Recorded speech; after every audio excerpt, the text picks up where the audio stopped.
بسم الله الرحمن الرحيم. ألف لام ميم. ذلك الكتاب لا ريب فيه هدى للمتقين الذين يؤمنون بالغيب ويقيمون الصلاة ومما رزقناهم ينفقون والذين يؤمنون بما أنزل إليك وما أنزل من قبلك وبالآخرة هم يوقنون أولئك على هدى من ربهم وأولئك هم المفلحون. إن الذين كفروا سواء عليهم أأنذرتهم أم لم تنذرهم لا يؤمنون. ختم الله على قلوبهم وعلى سمعهم وعلى أبصارهم غشاوة ولهم عذاب عظيم. ومن الناس من يقول آمنا بالله وباليوم الآخر وما هم بمؤمنين يخادعون الله والذين آمنوا وما يخدعون إلا أنفسهم وما يشعرون. في قلوبهم مرض فزادهم الله مرضا ولهم عذاب أليم بما كانوا يكذبون. وإذا قيل لهم لا تفسدوا في الأرض قالوا إنما نحن مصلحون ألا إنهم هم المفسدون ولكن لا يشعرون. وإذا قيل لهم آمنوا كما آمن الناس قالوا أنؤمن كما آمن السفهاء ألا إنهم هم السفهاء ولكن لا يعلمون. وإذا لقوا الذين آمنوا قالوا آمنا وإذا خلوا إلى شياطينهم قالوا إنا معكم إنما نحن مستهزئون. الله يستهزئ بهم ويمدهم في طغيانهم يعمهون. أولئك الذين اشتروا الضلالة بالهدى فما ربحت تجارتهم وما كانوا مهتدين. مثلهم كمثل الذي استوقد نارا فلما أضاءت ما حوله ذهب الله بنورهم وتركهم في ظلمات لا يبصرون. صم بكم عمي فهم لا يرجعون. أو كصيب من السماء فيه ظلمات ورعد وبرق يجعلون أصابعهم في آذانهم من الصواعق حذر الموت والله محيط بالكافرين. يكاد البرق يخطف أبصارهم كلما أضاء لهم مشوا فيه وإذا أظلم عليهم قاموا ولو شاء الله لذهب بسمعهم وأبصارهم إن الله على كل شيء قدير. يا أيها الناس اعبدوا ربكم الذي خلقكم والذين من قبلكم لعلكم تتقون. الذي جعل لكم الأرض فراشا والسماء بناء وأنزل من السماء ماء فأخرج به من الثمرات رزقا لكم فلا تجعلوا لله أندادا وأنتم تعلمون. وإن كنتم في ريب مما نزلنا على عبدنا فأتوا بسورة من مثله وادعوا شهداءكم من دون الله إن كنتم صادقين. فإن لم تفعلوا ولن تفعلوا فاتقوا النار التي وقودها الناس والحجارة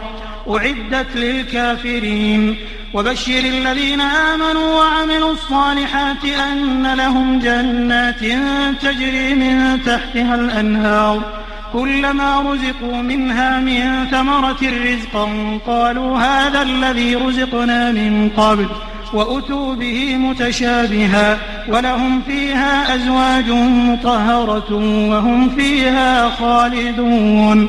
إن الله لا يستحيي أن يضرب مثلا ما بعوضة فما فوقها فأما الذين آمنوا فيعلمون أنه الحق من ربهم وأما الذين كفروا فيقولون ماذا أراد الله بهذا مثلا يضل به كثيرا ويهدي به كثيرا وما يضل به إلا الفاسقين الذين ينقضون عهد الله من بعد ميثاقه ويقطعون ما أمر الله به أن يوصل ويفسدون في الأرض أولئك هم الخاسرون كيف تكفرون بالله وكنتم أمواتا فأحياكم ثم يميتكم ثم يحييكم ثم إليه ترجعون هو الذي خلق لكم ما في الأرض جميعا ثم استوى إلى السماء فسواهن 7 سماوات وهو بكل شيء عليم وإذ قال ربك للملائكة إني جاعل في الأرض خليفة قالوا أتجعل فيها من يفسد فيها ويسفك الدماء ونحن نسبح بحمدك ونقدس لك قال إني أعلم ما لا تعلمون وعلم آدم الأسماء كلها ثم عرضهم على الملائكة فقال أنبئوني بأسماء هؤلاء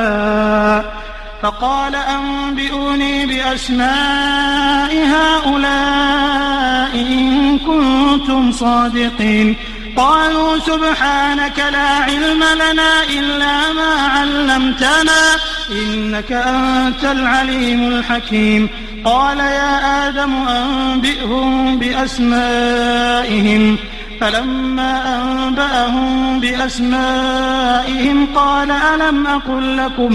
قال ألم أقل لكم إني أعلم غيب السماوات والأرض وأعلم ما تبدون وما كنتم تكتمون وإذ قلنا للملائكة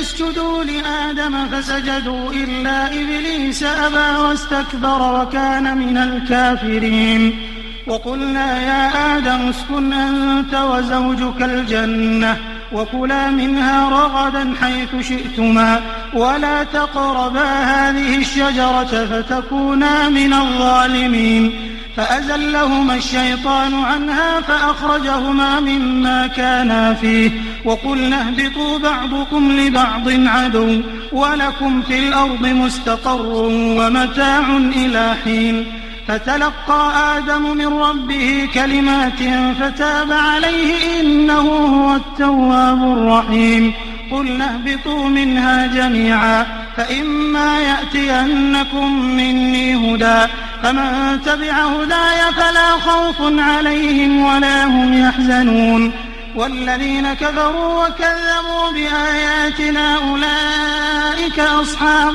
النار هم فيها خالدون يا بني إسرائيل اذكروا نعمتي التي أنعمت عليكم وأوفوا بعهدي أوف بعهدكم وإياي فارهبون وآمنوا بما أنزلت مصدقا لما معكم ولا تكونوا أول كافر به ولا تشتروا بآياتي ثمنا قليلا وإياي فاتقون ولا تلبسوا الحق بالباطل وتكتموا الحق وأنتم تعلمون وأقيموا الصلاة وآتوا الزكاة واركعوا مع الراكعين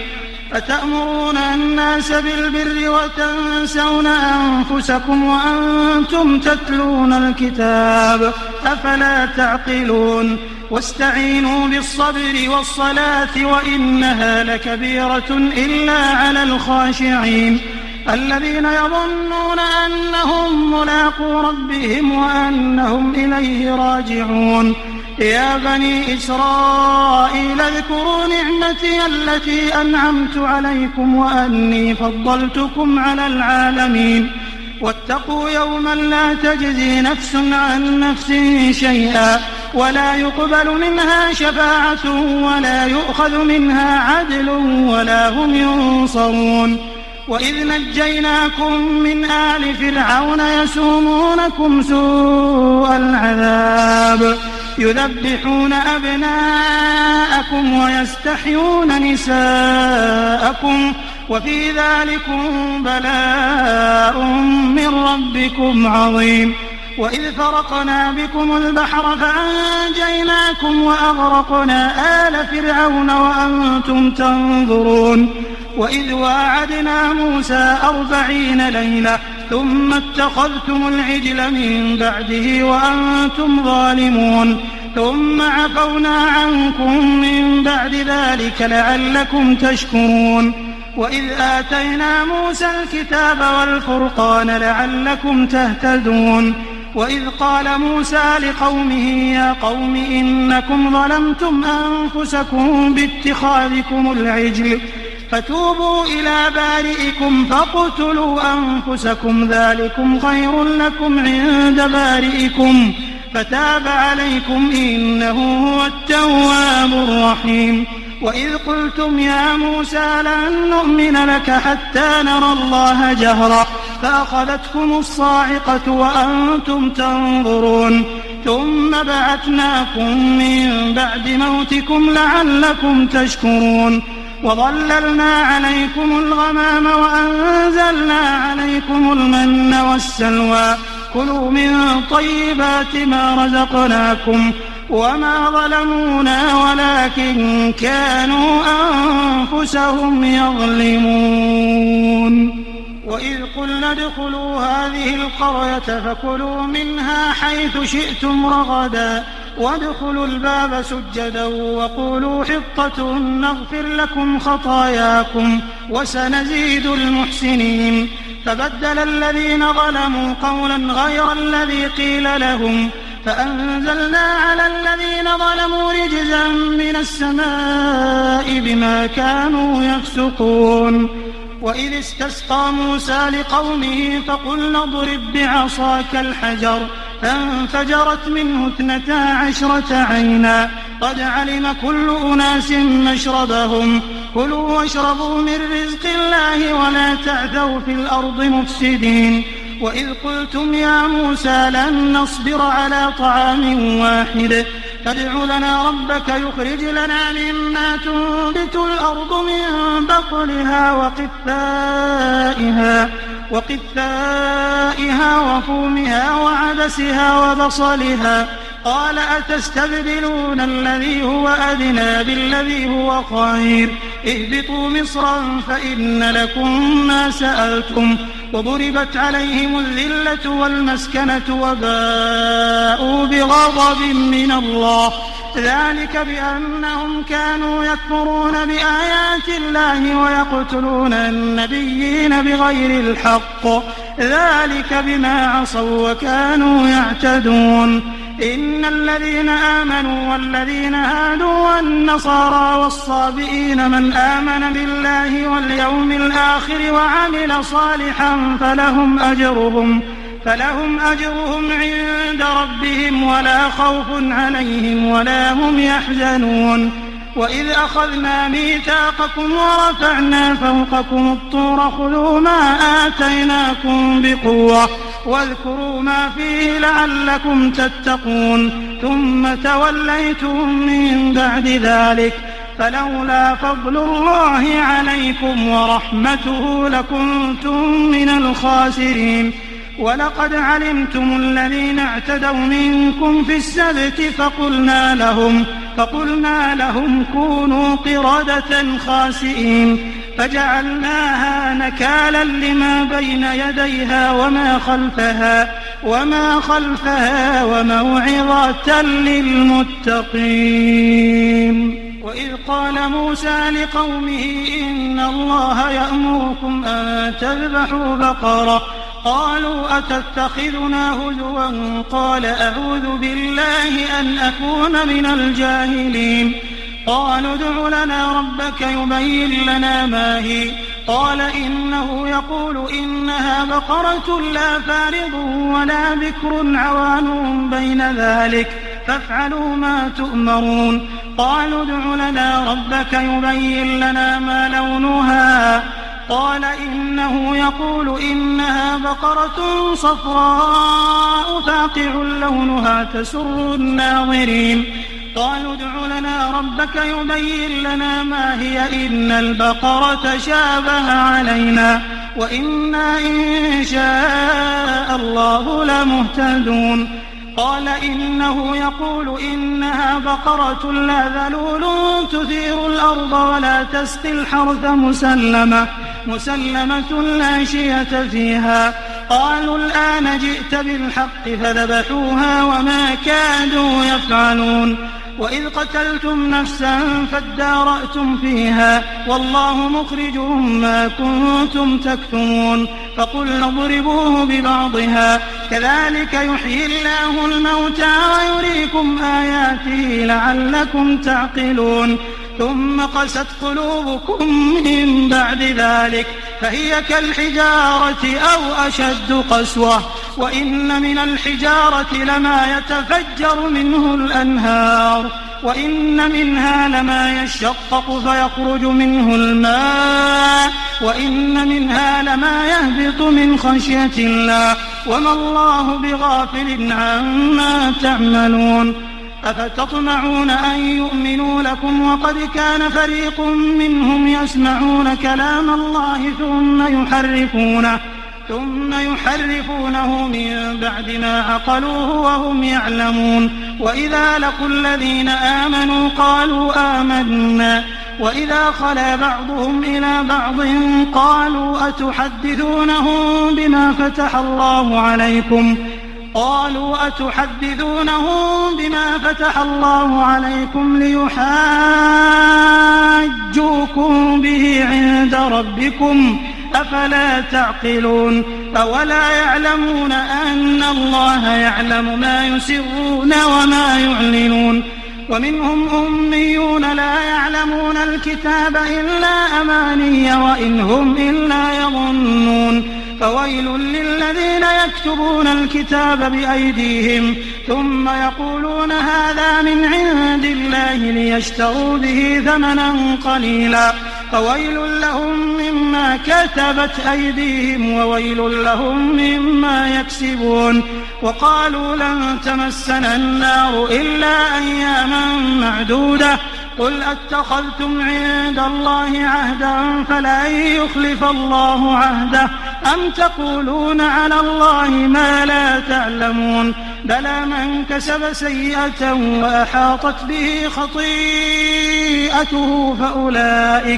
فأولئك أصحاب النار هم فيها خالدون والذين آمنوا وعملوا الصالحات أولئك أصحاب الجنة هم فيها خالدون وإذ أخذنا ميثاق بني إسرائيل لا تعبدون إلا الله وبالوالدين إحسانا وذي القربى واليتامى والمساكين وقولوا للناس حسنا وأقيموا الصلاة وآتوا الزكاة ثم توليتم إلا قليلا منكم وأنتم معرضون وإذ أخذنا ميثاقكم لا تسفكون دماءكم ولا تخرجون أنفسكم من دياركم ثم أقررتم وأنتم تشهدون ثم أنتم هؤلاء تقتلون أنفسكم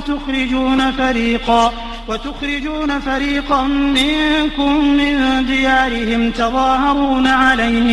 تظاهرون عليهم بالإثم والعدوان وإن يأتوكم أسارى تفادوهم وهو محرم عليكم إخراجهم أفتؤمنون ببعض الكتاب وتكفرون ببعض فما جزاء من يفعل ذلك منكم إلا خزي في الحياة الدنيا ويوم القيامة يردون إلى أشد العذاب وما الله بغافل عما تعملون أولئك الذين اشتروا الحياة الدنيا بالآخرة فلا يخفف عنهم العذاب ولا هم ينصرون ولقد آتينا موسى الكتاب وقفينا من بعده بالرسل وآتينا عيسى ابن مريم البينات وأيدناه بروح القدس أفكلما جاءكم رسول بما لا تهوى أنفسكم استكبرتم ففريقا كذبتم وفريقا تقتلون وقالوا قلوبنا غلف بل لعنهم الله بكفرهم فقليلا ما يؤمنون ولما جاءهم كتاب من عند الله مصدق لما معهم وكانوا من قبل يستفتحون على الذين كفروا فلما جاءهم ما عرفوا كفروا به فلعنة الله على الكافرين بئس ما اشتروا به أنفسهم أن يكفروا بما أنزل الله بغيا أن ينزل الله من فضله على من يشاء من عباده فباءوا بغضب على غضب وللكافرين عذاب مهين وإذا قيل لهم آمنوا بما أنزل الله قالوا نؤمن بما أنزل علينا ويكفرون بما وراءه وهو الحق مصدقا لما معهم قل فلم تقتلون أنبياء الله من قبل إن كنتم مؤمنين ولقد جاءكم موسى بالبينات ثم اتخذتم العجل من بعده وأنتم ظالمون وإذ أخذنا ميثاقكم ورفعنا فوقكم الطور خذوا ما آتيناكم بقوة واسمعوا قالوا سمعنا وعصينا وأشربوا في قلوبهم العجل بكفرهم قل بئس ما يأمركم به إيمانكم إن كنتم مؤمنين قل إن كانت لكم الدار الآخرة عند الله خالصة من دون الناس فتمنوا الموت إن كنتم صادقين ولن يتمنوه أبدا بما قدمت أيديهم والله عليم بالظالمين ولتجدنهم أحرص الناس على حياة ومن الذين أشركوا يود أحدهم لو يعمر 1000 سنة وما هو بمزحزحه من العذاب أن يعمر والله بصير بما يعملون قل من كان عدوا لجبريل فإنه نزله على قلبك بإذن الله مصدقا لما بين يديه وهدى وبشرى للمؤمنين من كان عدوا لله وملائكته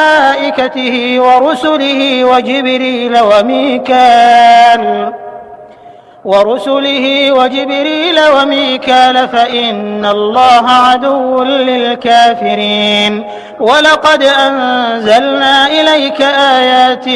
بينات وما يكفر بها إلا الفاسقون أوكلما عاهدوا عهدا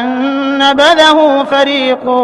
منهم بل أكثرهم لا يؤمنون ولما جاءهم رسول من عند الله مصدق لما معهم نبذ فريق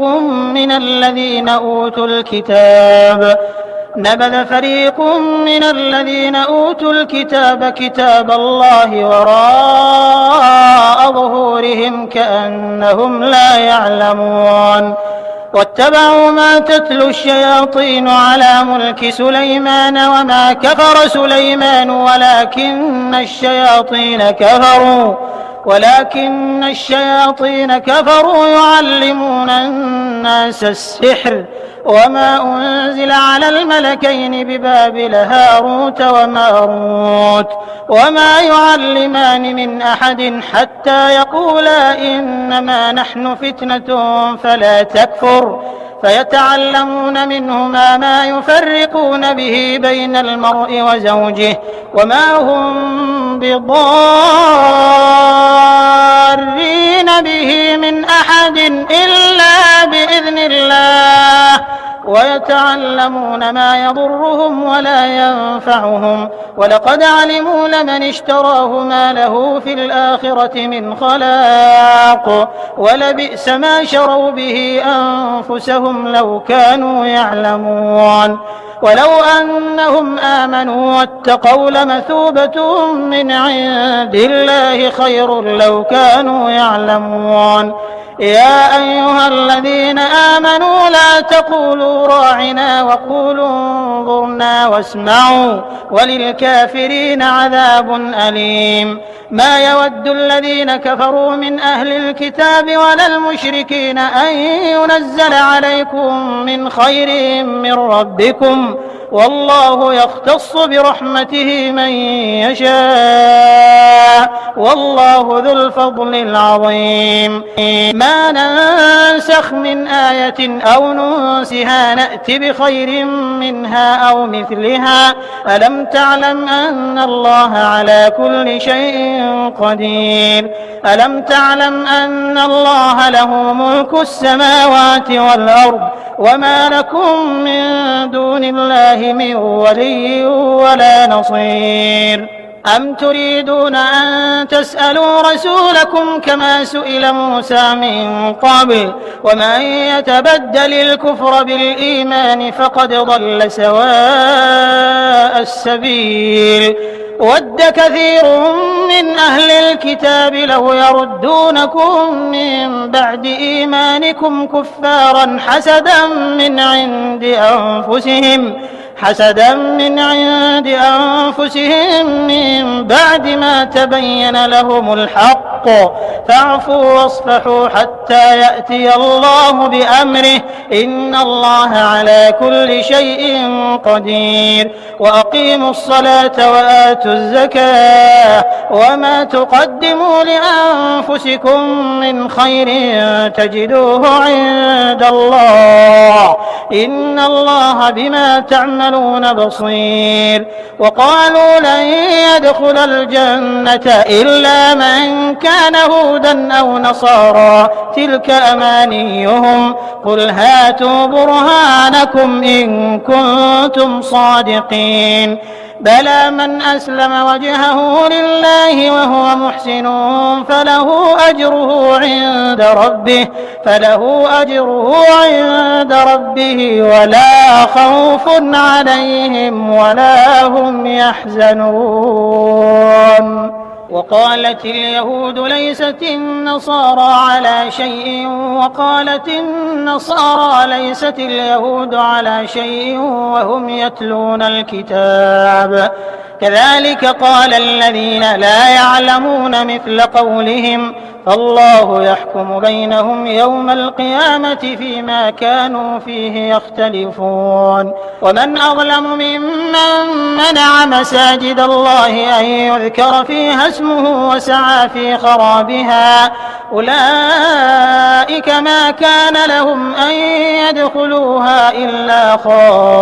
خائفين لهم في الدنيا خزي ولهم في الآخرة عذاب عظيم ولله المشرق والمغرب فأينما تولوا فثم وجه الله إن الله واسع عليم وقالوا اتخذ الله ولدا سبحانه بل له ما في السماوات والأرض كل له قانتون بديع السماوات والأرض وإذا قضى أمرا فإنما يقول له كن فيكون وقال الذين لا يعلمون لولا يكلمنا الله أو تأتينا آية كذلك قال الذين من قبلهم مثل قولهم تشابهت قلوبهم قد بينا الآيات لقوم يوقنون إنا أرسلناك بالحق بشيرا ونذيرا ولا تسأل عن أصحاب الجحيم ولن ترضى عنك اليهود ولا النصارى حتى تتبع ملتهم قل إن هدى الله هو الهدى ولئن اتبعت أهواءهم بعد الذي جاءك من العلم ما لك من الله من ولي ولا نصير الذين آتيناهم الكتاب يتلونه حق تلاوته أولئك يؤمنون به ومن يكفر به فأولئك هم الخاسرون يا بني إسرائيل اذكروا نعمتي التي أنعمت عليكم وأني فضلتكم على العالمين واتقوا يوما لا تجزي نفس عن نفس شيئا ولا يقبل منها عدل ولا تنفعها شفاعة ولا هم ينصرون وإذ ابتلى إبراهيم ربه بكلمات فأتمهم قال إني جاعلك للناس إماما قال ومن ذريتي قال لا ينال عهد الظالمين وإذ جعلنا البيت مثابة للناس وأمنا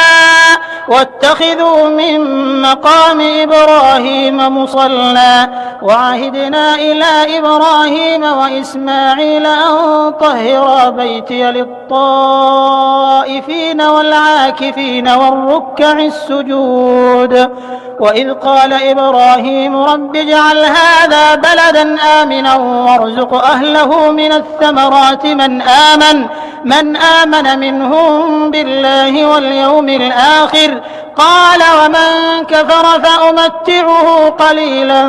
ثم أضطره إلى عذاب النار وبئس المصير وإذ يرفع إبراهيم القواعد من البيت وإسماعيل ربنا تقبل منا إنك أنت السميع العليم ربنا واجعلنا مسلمين لك ومن ذريتنا أمة مسلمة لك وأرنا مناسكنا وتب علينا إنك أنت التواب الرحيم ربنا وابعث فيهم رسولا منهم يتلو عليهم آياتك ويعلمهم الكتاب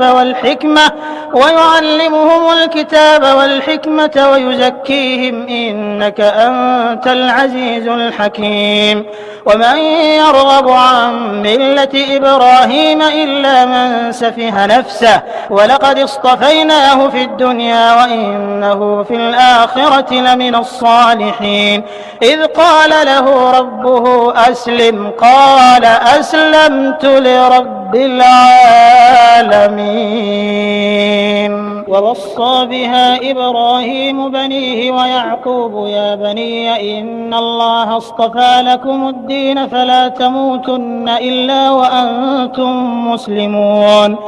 أم كنتم شهداء إذ حضر يعقوب الموت إذ قال لبنيه ما تعبدون من بعدي قالوا نعبد إلهك وإله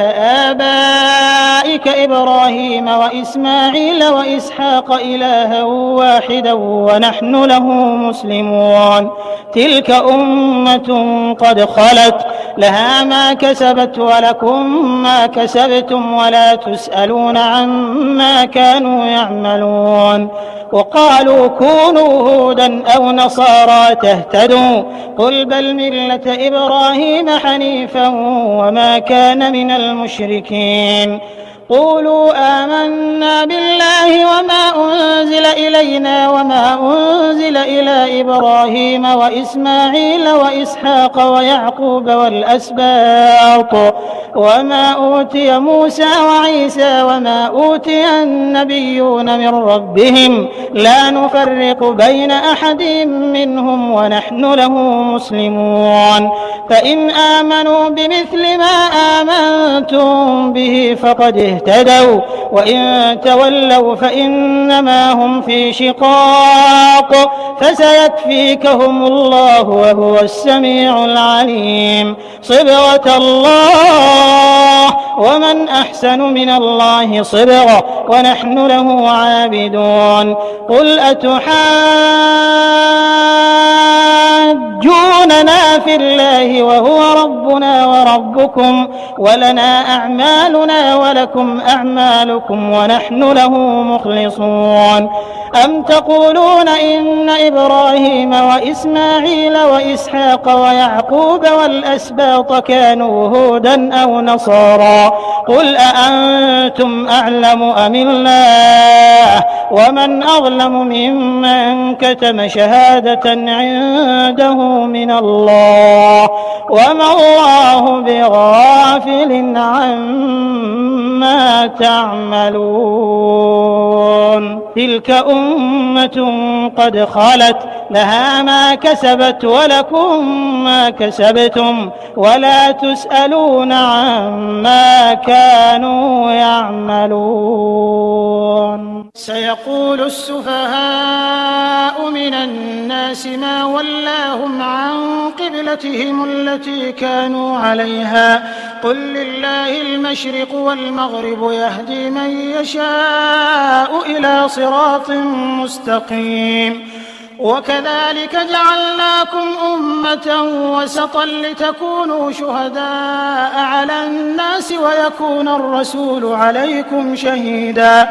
وما جعلنا القبلة التي كنت عليها إلا لنعلم من يتبع الرسول ممن ينقلب على عقبيه وإن كانت لكبيرة إلا على الذين هدى الله وما كان الله ليضيع إيمانكم إن الله بالناس لرؤوف رحيم قد نرى تقلب وجهك في السماء فلنولينك قبلة ترضاها فول وجهك شطر المسجد الحرام وحيث ما كنتم فولوا وجوهكم شطره وإن الذين أوتوا الكتاب ليعلمون أنه الحق من ربهم وما الله بغافل عما يعملون ولئن أتيت الذين أوتوا الكتاب بكل آية ما تبعوا قبلتك وما أنت بتابع قبلتهم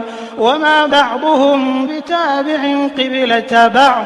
ولئن اتبعت أهواءهم من بعد ما جاءك من العلم إنك إذا لمن الظالمين الذين آتيناهم الكتاب يعرفونه كما يعرفون أبناءهم وإن فريقا منهم ليكتمون الحق وهم يعلمون الحق من ربك فلا تكونن من الممترين ولكل وجهة هو موليها فاستبقوا الخيرات أينما تكونوا يأت بكم الله جميعا إن الله على كل شيء قدير ومن حيث خرجت فول وجهك شطر المسجد الحرام وإنه للحق من ربك وما الله بغافل عما تعملون ومن حيث خرجت فول وجهك شطر المسجد الحرام وحيث ما كنتم فولوا وجوهكم شطره لئلا يكون للناس عليكم حجة إلا الذين ظلموا منهم فلا تخشوهم واخشوني ولأتم نعمتي عليكم ولعلكم تهتدون كما أرسلنا فيكم رسولا منكم يتلو عليكم آياتنا ويزكيكم ويعلمكم الكتاب والحكمة ويعلمكم ما لم تكونوا تعلمون فاذكروني أذكركم واشكروا لي ولا تكفرون يا أيها الذين آمنوا استعينوا بالصبر والصلاة إن الله مع الصابرين ولا تقولوا لمن يقتل في سبيل الله أموات بل أحياء ولكن لا تشعرون ولنبلونكم بشيء من الخوف والجوع ونقص من الأموال والأنفس والثمرات وبشر الصابرين الذين إذا أصابتهم مصيبة قالوا إنا لله وإنا إليه راجعون أولئك عليهم صلوات من ربهم ورحمة وأولئك هم المهتدون إن الصفا والمروة من شعائر الله فمن حج البيت أو اعتمر فلا جناح عليه أن يطوف بهما ومن تطوع خيرا فإن الله شاكر عليم إن الذين يكتمون ما أنزلنا من البينات والهدى من بعد ما بيناه للناس في الكتاب أولئك يلعنهم الله ويلعنهم اللاعنون إلا الذين تابوا وأصلحوا وبينوا فأولئك أتوب عليهم وأنا التواب الرحيم إن الذين كفروا وماتوا وهم كفار أولئك عليهم لعنة الله والملائكة والناس أجمعين خالدين فيها لا يخفف عنهم العذاب ولا هم ينظرون وإلهكم إله واحد لا إله إلا هو الرحمن الرحيم إن في خلق السماوات والأرض واختلاف الليل والنهار والفلك التي تجري في البحر بما ينفع الناس وما أنزل الله من السماء من ماء فأحيا به الأرض بعد موتها وبث فيها من كل دابة وتصريف الرياح والسحاب المسخر بين السماء والأرض لآيات لقوم يعقلون ومن الناس من يتخذ من دون الله أندادا يحبونهم كحب الله والذين آمنوا أشد حبا لله ولو يرى الذين ظلموا إذ يرون العذاب أن القوة لله جميعا وأن الله شديد العذاب إذ تبرأ الذين اتبعوا من الذين اتبعوا ورأوا العذاب وتقطعت بهم الأسباب وقال الذين اتبعوا لو أن لنا كرة فنتبرأ منهم كما تبرأوا منا كذلك يريهم الله أعمالهم حسرات عليهم وما هم بخارجين من النار يا أيها الناس كلوا مما في الأرض حلالا طيبا ولا تتبعوا خطوات الشيطان إنه لكم عدو مبين إنما يأمركم بالسوء والفحشاء وأن تقولوا على الله ما لا تعلمون وإذا قيل لهم اتبعوا ما أنزل الله قالوا بل نتبع ما ألفينا عليه آباءنا أولو كان آباؤهم لا يعقلون شيئا ولا يهتدون ومثل الذين كفروا كمثل الذي ينعق بما لا يسمع إلا دعاء ونداء صم بكم عمي فهم لا يعقلون يا أيها الذين آمنوا كلوا من طيبات ما رزقناكم واشكروا لله إن كنتم إياه تعبدون إنما حرم عليكم الميتة والدم ولحم الخنزير وما أهل به لغير الله فمن اضطر غير باغ ولا عاد فلا إثم عليه إن الله غفور رحيم إن الذين يكتمون ما أنزل الله من الكتاب ويشترون به ثمنا قليلا أولئك ما يأكلون في بطونهم إلا النار ولا يكلمهم الله يوم القيامة ولا يزكيهم ولهم عذاب أليم أولئك الذين اشتروا الضلالة بالهدى والعذاب بالمغفرة فما أصبرهم على النار ذلك بأن الله نزل الكتاب بالحق وإن الذين اختلفوا في الكتاب لفي شقاق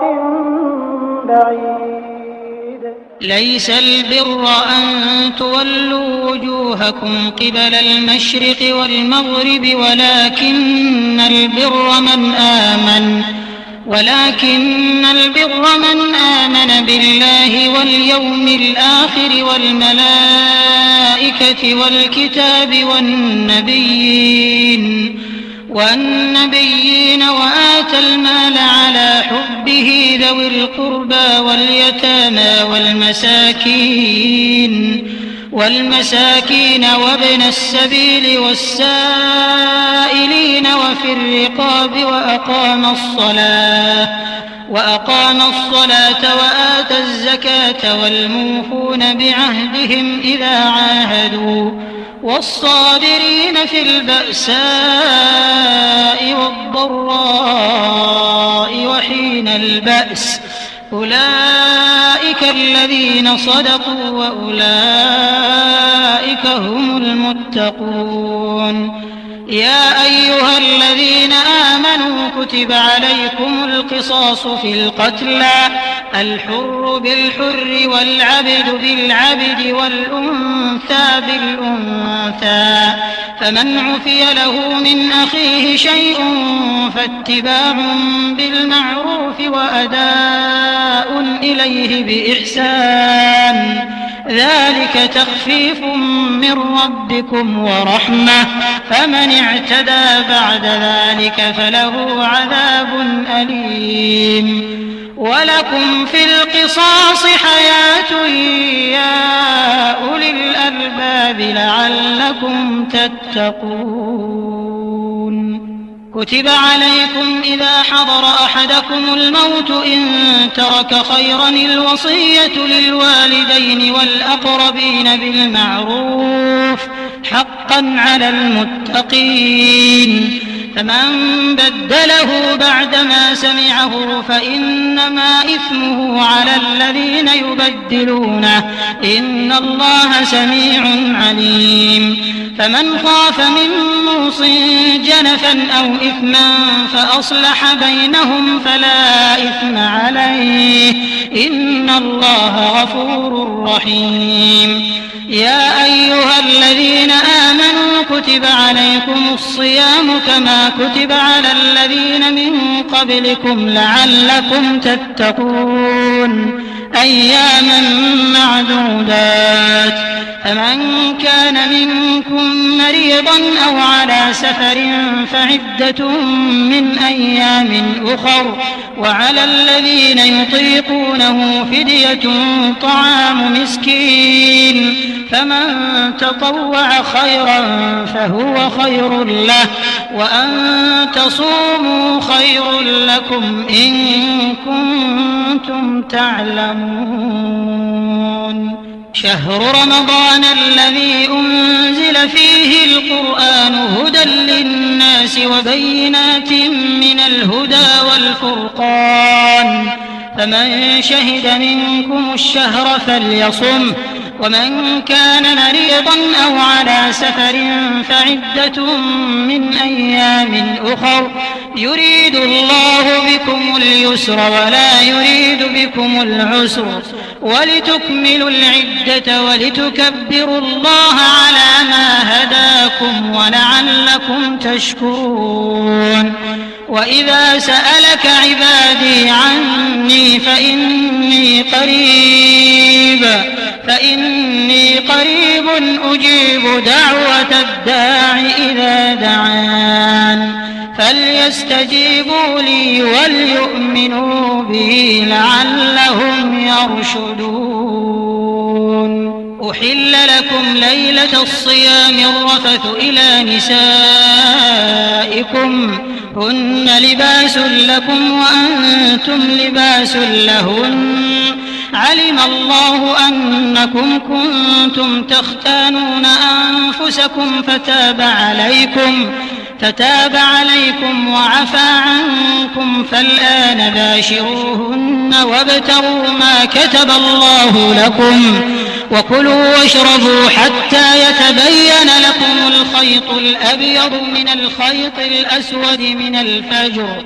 ثم أتموا الصيام إلى الليل، ولا تباشروهن وأنتم عاكفون في المساجد، تلك حدود الله فلا تقربوها، كذلك يبين الله آياته للناس لعلهم يتقون. ولا تأكلوا أموالكم بينكم بالباطل وتدلوا بها إلى الحكام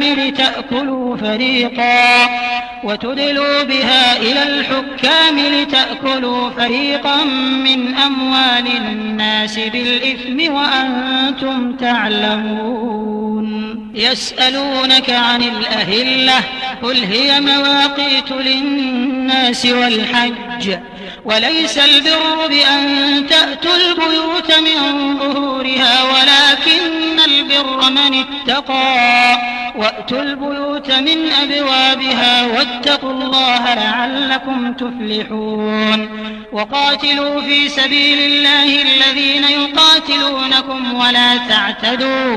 إن الله لا يحب المعتدين. واقتلوهم حيث ثقفتموهم وأخرجوهم من حيث أخرجوكم، والفتنة أشد من القتل، ولا تقاتلوهم عند المسجد الحرام حتى يقاتلوكم فيه، فإن قاتلوكم فاقتلوهم، كذلك جزاء الكافرين. فإن انتهوا فإن الله غفور رحيم.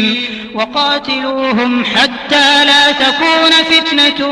ويكون الدين لله، فإن انتهوا فلا عدوان إلا على الظالمين.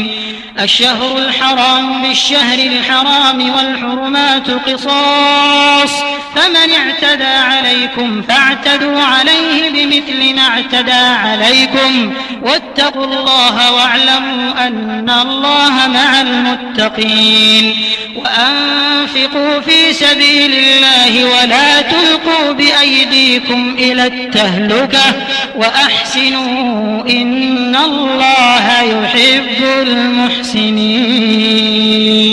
وأتموا الحج والعمرة لله، فإن أحصرتم فما استيسر من الهدي، ولا تحلقوا رؤوسكم حتى يبلغ الهدي محله، فمن كان منكم مريضا أو به أذى من رأسه ففدية من صيام أو صدقة أو نسك، فإذا أمنتم فمن تمتع بالعمرة إلى الحج فما استيسر من الهدي فمن لم يجد فصيام 3 أيام في الحج و7 إذا رجعتم تلك 10 كاملة ذلك لمن لم يكن أهله حاضر المسجد الحرام واتقوا الله واعلموا أن الله شديد العقاب. الحج أشهر معلومات فمن فرض فيهن الحج فلا رفث ولا فسوق ولا جدال في الحج وما تفعلوا من خير يعلمه الله وتزودوا فإن خير الزاد التقوى واتقون يا أولي الألباب.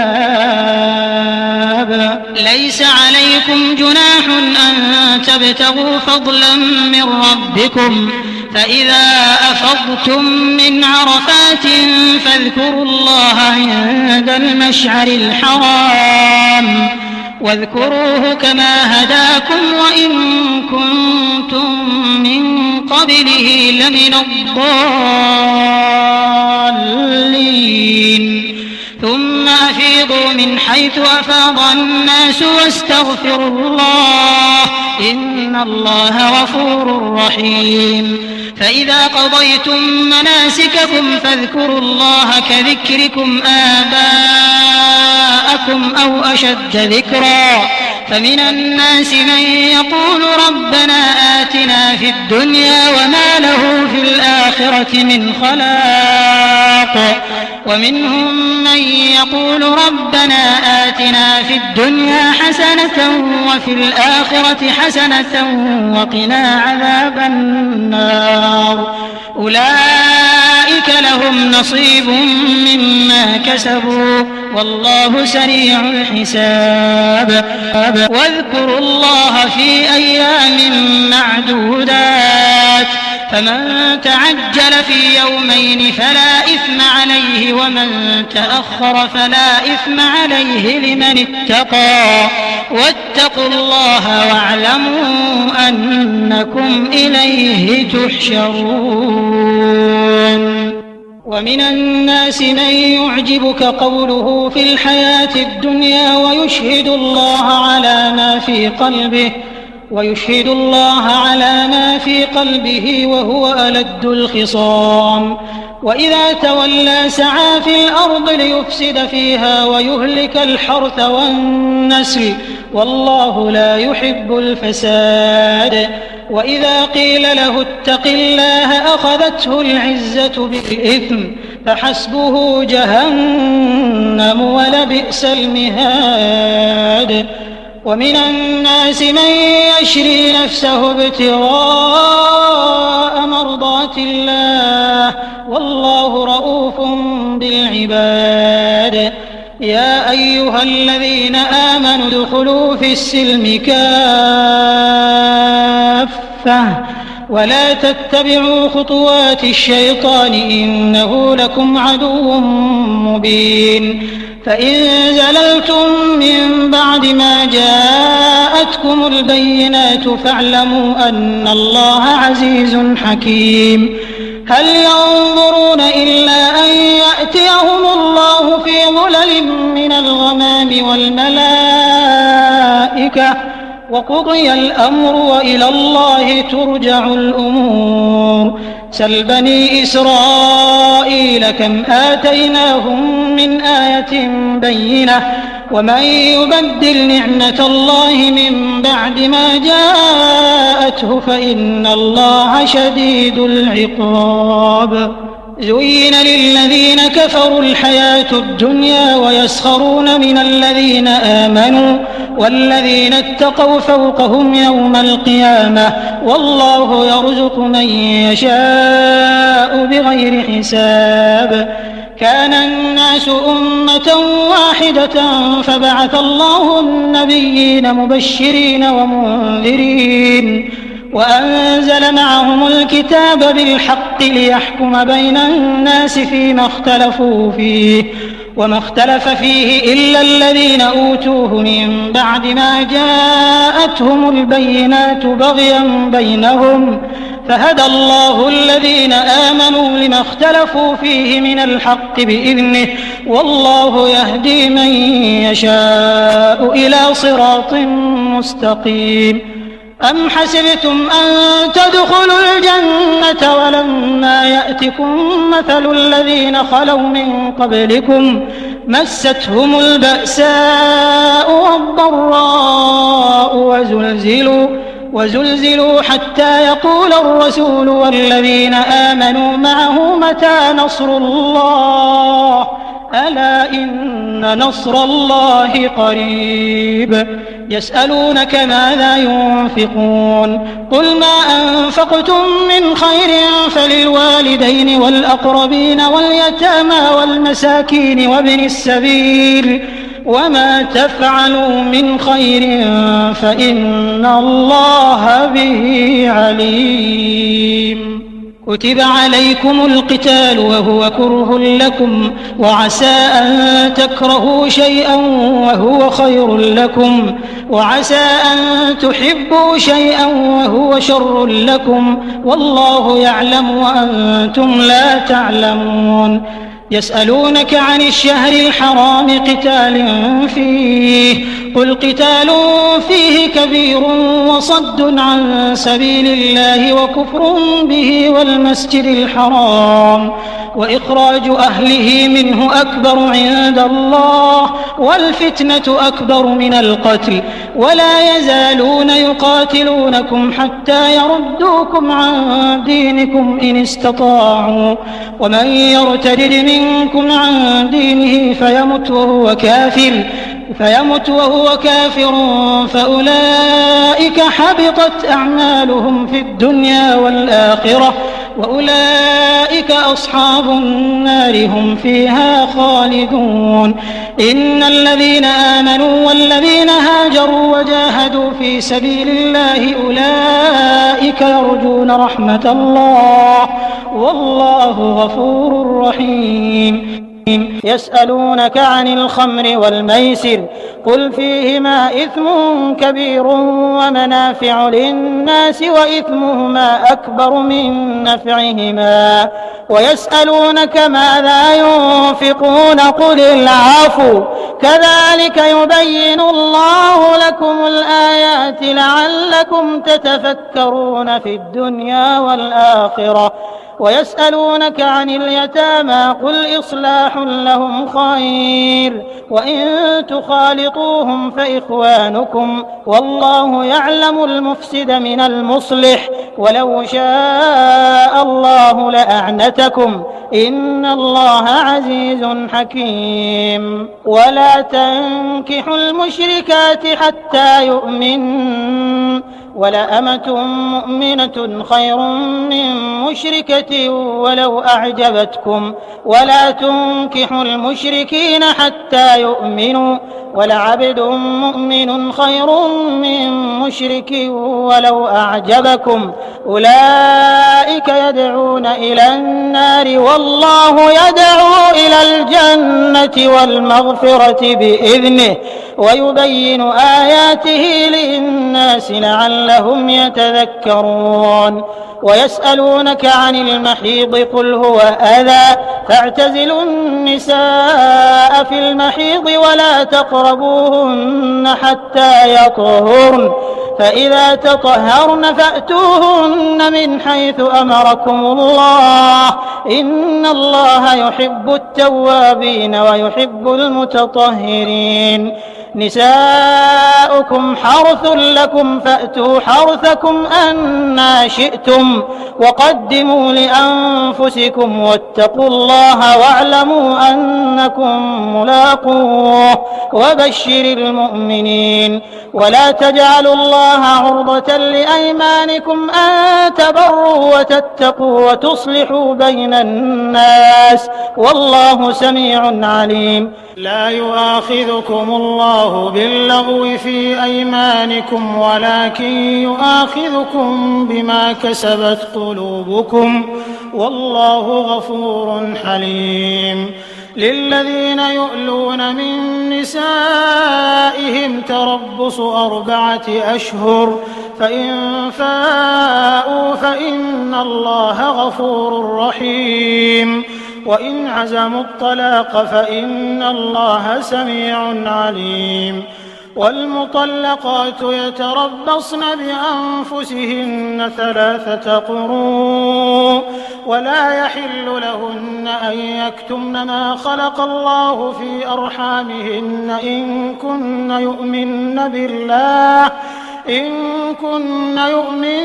بالله واليوم الآخر وبعولتهن أحق بردهن في ذلك إن أرادوا إصلاحا ولهن مثل الذي عليهن بالمعروف وللرجال عليهن درجة والله عزيز حكيم. الطلاق 2 فإمساك بمعروف أو تسريح بإحسان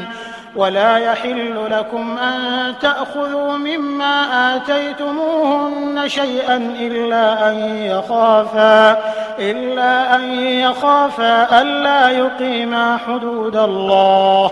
فإن خفتم ألا يقيما حدود الله فلا جناح عليهما فيما افتدت به تلك حدود الله فلا تعتدوها ومن يتعد حدود الله فأولئك هم الظالمون. فإن طلقها فلا تحل له من بعد حتى تنكح زوجا غيره فإن طلقها فلا جناح عليهما أن يتراجعا إن ظنا أن يقيما حدود الله وتلك حدود الله يبينها لقوم يعلمون. وإذا طلقتم النساء فبلغن أجلهن فأمسكوهن بمعروف أو سرحوهن بمعروف ولا تمسكوهن ضرارا لتعتدوا ومن يفعل ذلك فقد ظلم نفسه ولا تتخذوا آيات الله هزوا واذكروا نعمة الله عليكم وما أنزل عليكم من الكتاب والحكمة يعظكم به واتقوا الله واعلموا أن الله بكل شيء عليم. وإذا طلقتم النساء فبلغن أجلهن فلا تعضلوهن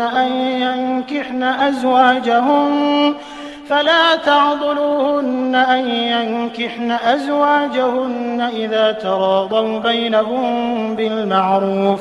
ذلك يوعظ به من كان منكم يؤمن بالله واليوم الآخر ذلكم أزكى لكم وأطهر والله يعلم وأنتم لا تعلمون. والوالدات يرضعن أولادهن حولين كاملين لمن أراد أن يتم الرضاعة وعلى المولود له رزقهن وكسوتهن بالمعروف لا تكلف نفس إلا وسعها لا تضار والدة بولدها ولا مولود له بولده وعلى الوارث مثل ذلك فإن أرادا فصالا عن تراض منهما وتشاور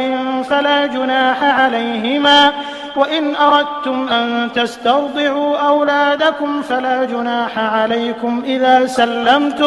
إذا سلمتم ما آتيتم بالمعروف واتقوا الله واعلموا أن الله بما تعملون بصير.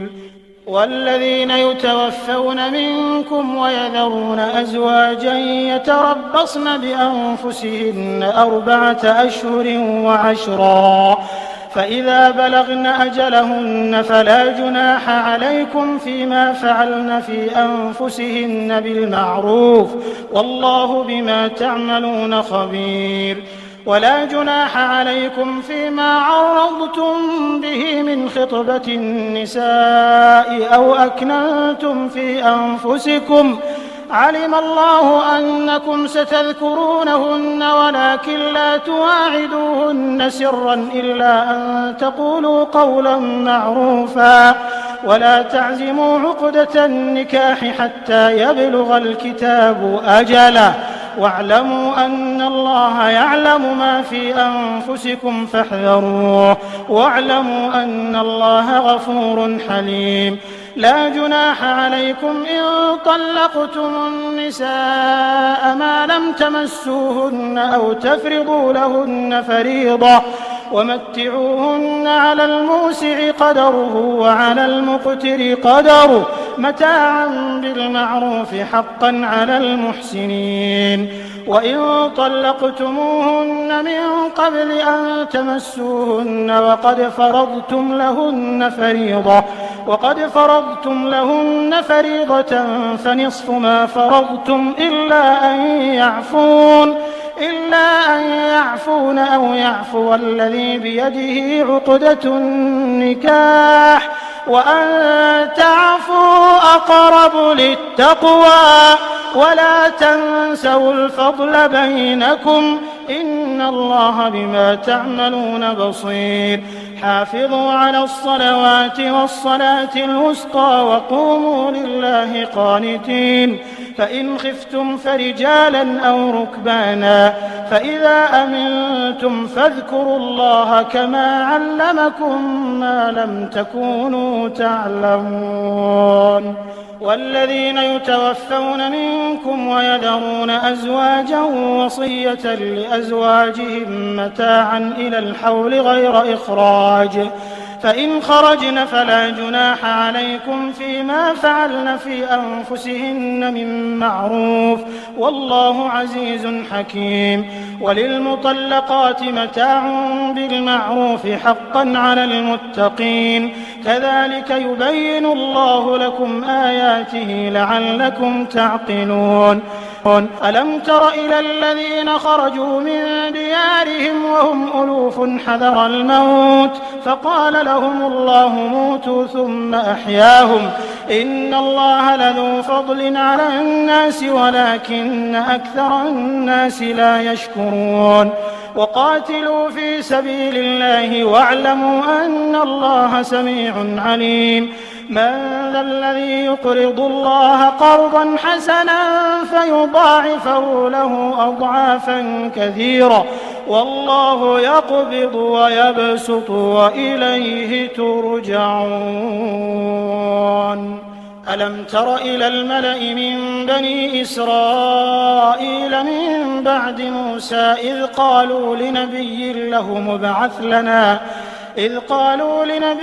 له مبعث لنا ملكا نقاتل في سبيل الله قال هل عسيتم إن كتب عليكم القتال ألا تقاتلوا قالوا وما لنا ألا نقاتل في سبيل الله وقد أخرجنا من ديارنا وأبنائنا فلما كتب عليهم القتال تولوا إلا قليلا منهم والله عليم بالظالمين. وقال لهم نبيهم إن الله قد بعث لكم طالوت ملكا قالوا أنى يكون له الملك علينا ونحن أحق بالملك منه ولم يؤت سعة من المال قال إن الله اصطفاه عليكم وزاده بسطة في العلم والجسم والله يؤتي ملكه من يشاء والله واسع عليم. وقال لهم نبيهم إن آية ملكه أن يأتيكم التابوت فيه سكينة من ربكم وبقية مما ترك آل موسى وآل هارون تحمله الملائكة إن في ذلك لآية لكم إن كنتم مؤمنين. فلما فصل طالوت بالجنود قال إن الله مبتليكم بنهر فمن شرب منه فليس مني ومن لم يطعمه فإنه مني إلا من اغترف غرفة بيده فشربوا منه إلا قليلا منهم فلما جاوزه هو والذين آمنوا معه قالوا لا طاقة لنا اليوم بجالوت وجنوده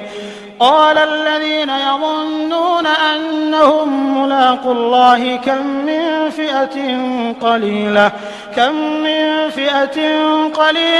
غلبت فئة كثيرة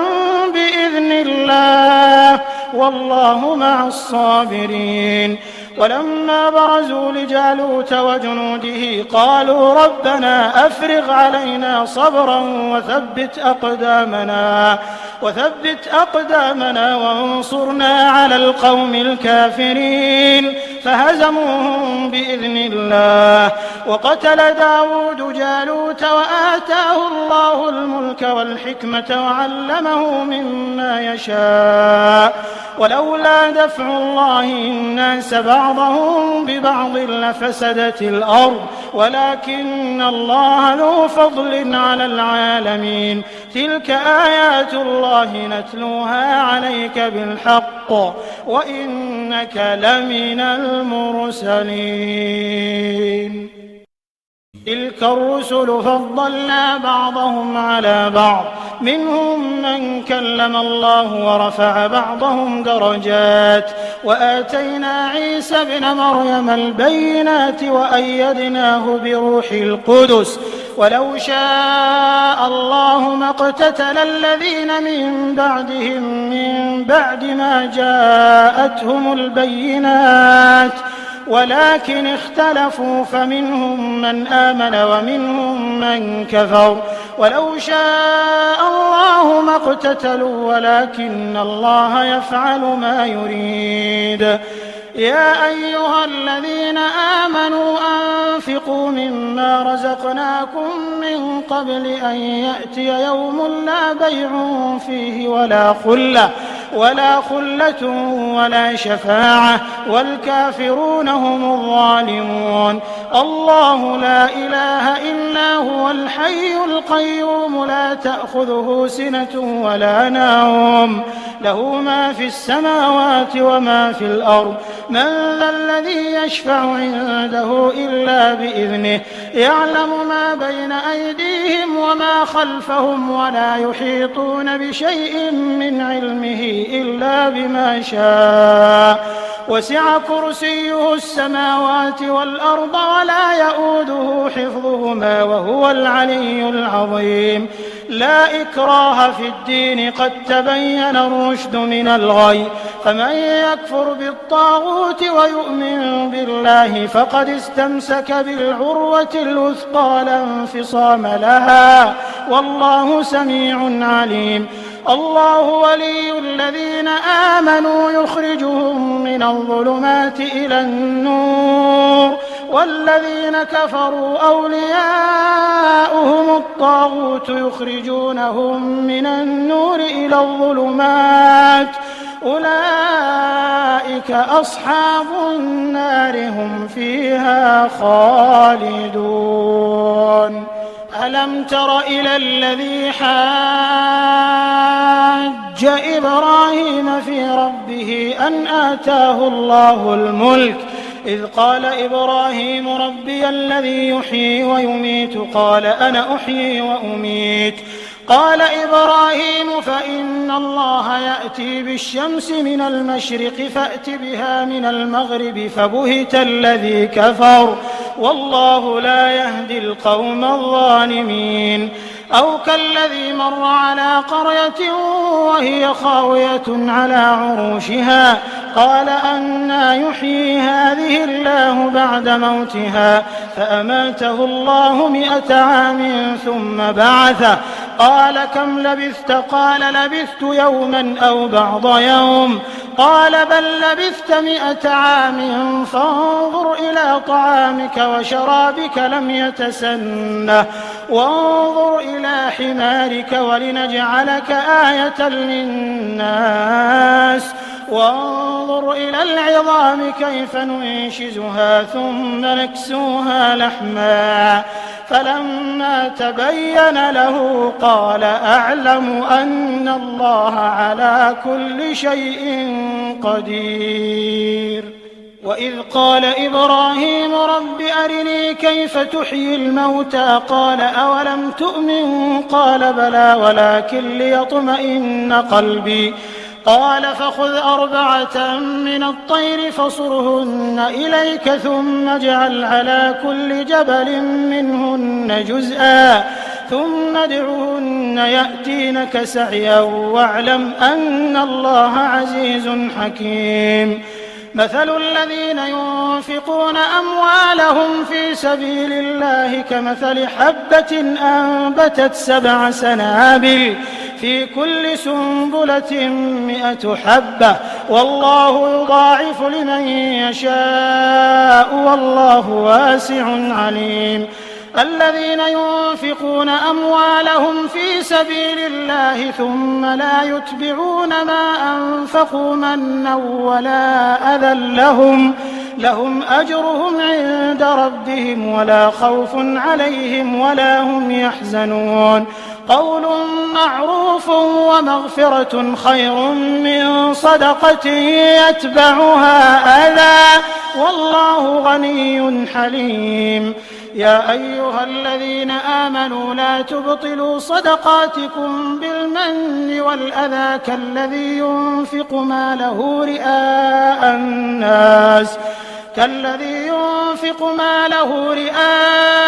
الناس ولا يؤمن بالله واليوم الآخر فمثله كمثل صفوان عليه تراب فأصابه وابل فتركه صلدا لا يقدرون على شيء مما كسبوا والله لا يهدي القوم الكافرين. ومثل الذين ينفقون أموالهم ابتغاء مرضات الله وتثبيتا من أنفسهم كمثل جنة بربوة أصابها وابل فآتت أكلها ضعفين فإن لم يصبها وابل فطل والله بما تعملون بصير. أيود أحدكم أن تكون له جنة من نخيل وأعناب تجري من تحتها الأنهار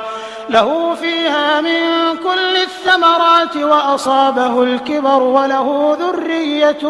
ضعفاء فأصابها إعصار فيه نار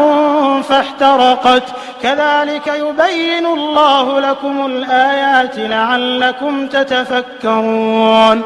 يا أيها الذين آمنوا أنفقوا من طيبات ما كسبتم ومما أخرجنا لكم من الأرض ولا تيمموا الخبيث منه تنفقون ولستم بآخذيه إلا أن تغمضوا فيه واعلموا أن الله غني حميد. الشيطان يعدكم الفقر ويأمركم بالفحشاء والله يعدكم مغفرة منه وفضلا والله واسع عليم. يؤتي الحكمة من يشاء ومن يؤت الحكمة فقد أوتي خيرا كثيرا وما يذكر إلا أولو الألباب. وما أنفقتم من نفقة أو نذرتم من نذر فإن الله يعلمه وما للظالمين من أنصار. إن تبدوا الصدقات فنعما هي وإن تخفوها وتؤتوها الفقراء فهو خير لكم ويكفر عنكم من سيئاتكم والله بما تعملون خبير. ليس عليك هداهم ولكن الله يهدي من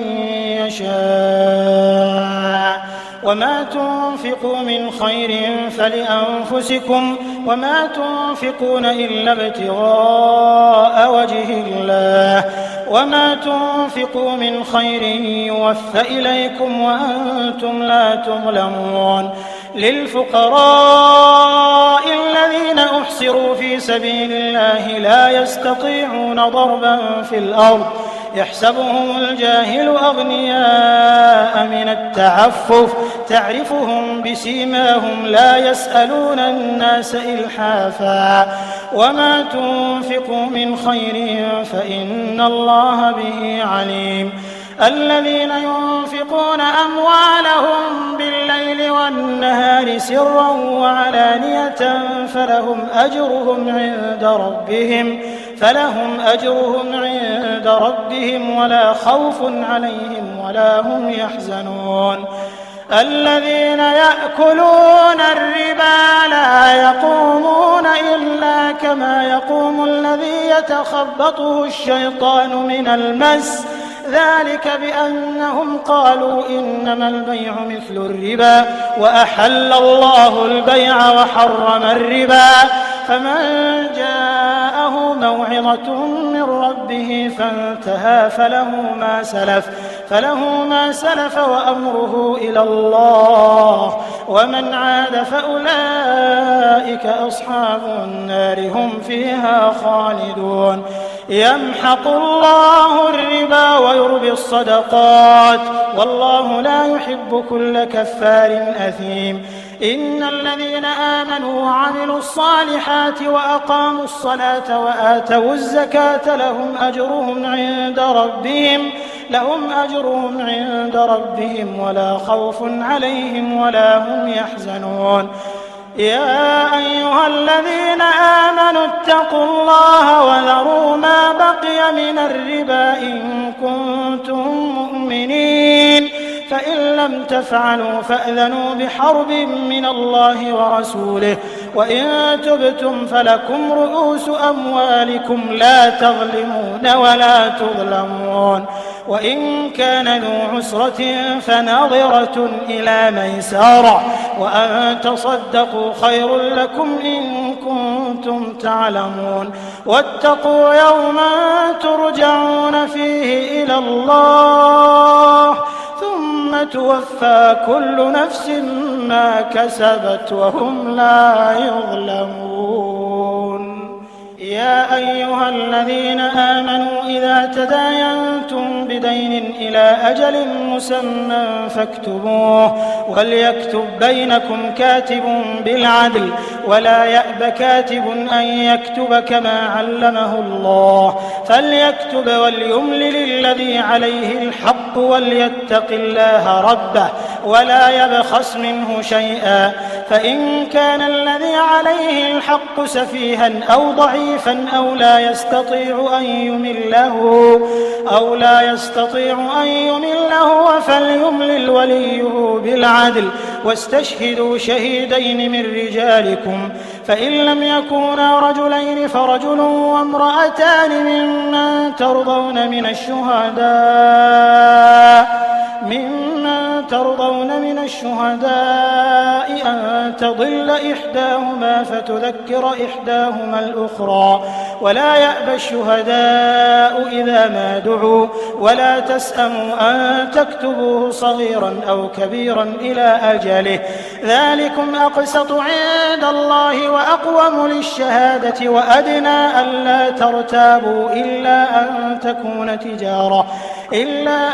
تكون تجارة حاضرة تديرونها بينكم فليس عليكم جناح ألا تكتبوها وأشهدوا إذا تبايعتم ولا يضار كاتب ولا شهيد وإن تفعلوا فإنه فسوق بكم واتقوا الله ويعلمكم الله والله بكل شيء عليم. وإن كنتم على سفر ولم تجدوا كاتبا فرهان مقبوضة فإن أمن بعضكم بعضا فليؤد الذي اؤتمن أمانته وليتق الله ربه ولا تكتموا الشهادة ومن يكتمها فإنه آثم قلبه والله بما تعملون عليم. لله ما في السماوات وما في الأرض وإن تبدوا ما في أنفسكم أو تخفوه يحاسبكم به الله فيغفر لمن يشاء ويعذب من يشاء والله على كل شيء قدير. آمن الرسول بما أنزل إليه من ربه والمؤمنون كل آمن بالله وملائكته وكتبه ورسله لا نفرق بين أحد من رسله وقالوا سمعنا وأطعنا غفرانك ربنا وإليك المصير. لا يكلف الله نفسا إلا وسعها لها ما كسبت وعليها ما اكتسبت ربنا لا تؤاخذنا إن نسينا أو أخطأنا ربنا ولا تحمل علينا إصرا كما حملته على الذين من قبلنا ربنا ولا تحملنا ما لا طاقة لنا به واعف عنا واغفر لنا وارحمنا أنت مولانا فانصرنا على القوم الكافرين.